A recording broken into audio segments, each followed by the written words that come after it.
The global economic landscape is shifting, as new alliances and power centers emerge to challenge the status quo that has dominated for decades.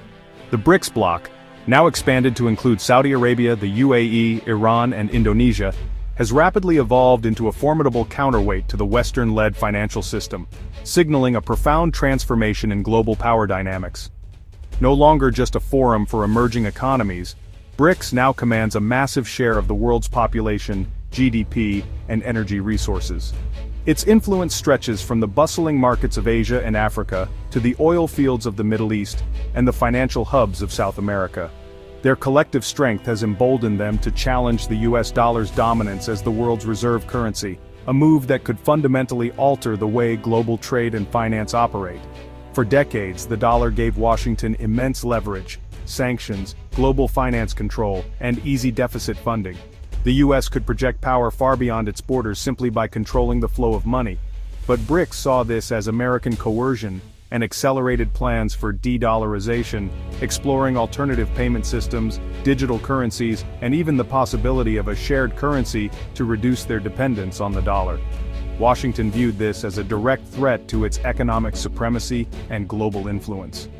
The Trump administration, back in office, responded forcefully, warning of sweeping tariffs on any nation undermining the dollar, and signaling a willingness to use every tool at its disposal to defend American interest.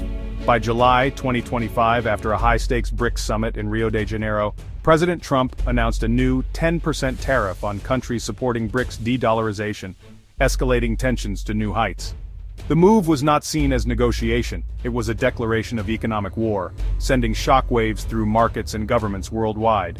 The world watched with bated breath, waiting to see if the rising powers would bend under pressure or stand their ground, knowing that the outcome could redefine the future of international relations.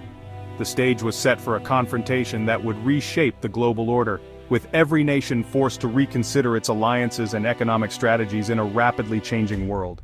BRICS responded swiftly and decisively, surprising many global observers with the speed and unity of their reaction. The world had seen trade disputes before, but never on this scale, and never with such a coordinated front from the BRICS nations. Just days after the US tariff announcement, the expanded bloc imposed a uniform 100% tariff on a wide array of American goods, a broadside against the pillars of the US export economy. This was not just a symbolic gesture. It was a calculated move designed to hit the United States where it hurt most. Their message was unmistakable. If the US uses tariffs as a weapon, BRICS will retaliate with overwhelming force, matching escalation for escalation.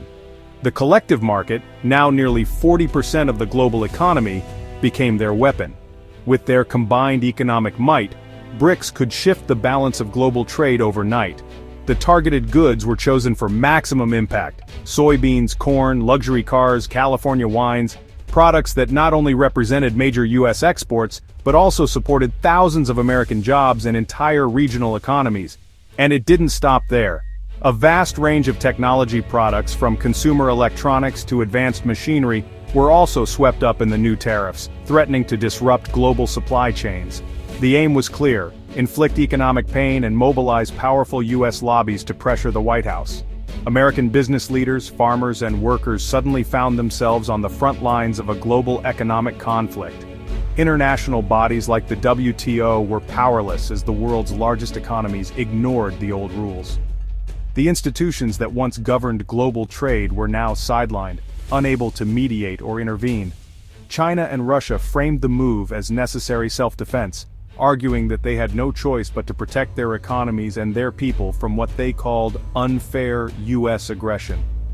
Even traditional US allies within BRICS signaled a new era of independence, standing shoulder to shoulder with the bloc and refusing to back down. The trade war had erupted and the US found itself isolated behind a new tariff wall, its access to key markets suddenly restricted. The global economic order was fracturing, with alliances shifting and uncertainty spreading through financial markets. The world watched in shock as the era of unilateral American dominance ended, replaced by a new, unpredictable reality. The consequences would be immediate and far-reaching, sending shockwaves through economies, boardrooms, and households across the globe. The 100% BRICS tariffs hit American industries hard. Agriculture was devastated. Soybeans, corn, and meat exports vanished overnight, leaving billions in unsold goods. California's wine industry lost its lucrative BRICS markets, with premium bottles replaced by French, Chilean, or Australian wines. The technology sector, reliant on global markets, faced exclusion as U.S. hardware and software became prohibitively expensive. China's domestic tech firms and competitors from South Korea and Europe quickly filled the gap. The American auto industry, once a symbol of global reach, saw orders canceled and production lines slow as cars became uncompetitive abroad. The dream of selling American goods to the world's emerging middle class was shattered. U.S. companies faced immense barriers to entry in the world's fastest-growing markets. The trade war was no longer an abstraction, it was a daily crisis for American workers and businesses. The economic pain was immediate and the future uncertain. The crossfire was real and the casualties were mounting. Wall Street reacted with panic as the BRICS tariffs hit, sending shockwaves through the heart of global finance. The sudden escalation caught even seasoned investors off guard, as uncertainty gripped the markets. The Dow, S&P 500, and Nasdaq all plunged in a matter of hours, erasing billions in market value.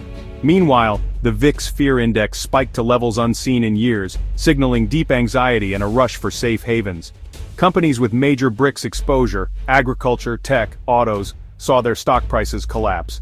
Headlines blared with news of multinational giants losing value at a breathtaking pace, as investors fled riskier assets.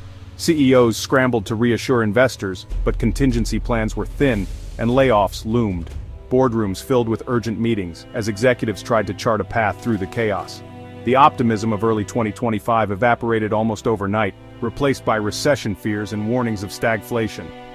Economic analysts debated worst-case scenarios on every major network. The dollar, supposedly protected by tariffs, became volatile as investors questioned America's long-term prospects. Currency markets swung wildly, reflecting the deep uncertainty about the future. Borrowing costs for the U.S. government ticked upward, and the foundations of the American-led financial order began to shake. Rising yields signaled growing doubts about U.S. fiscal stability. The administration's confrontational policies had triggered a vicious cycle of instability.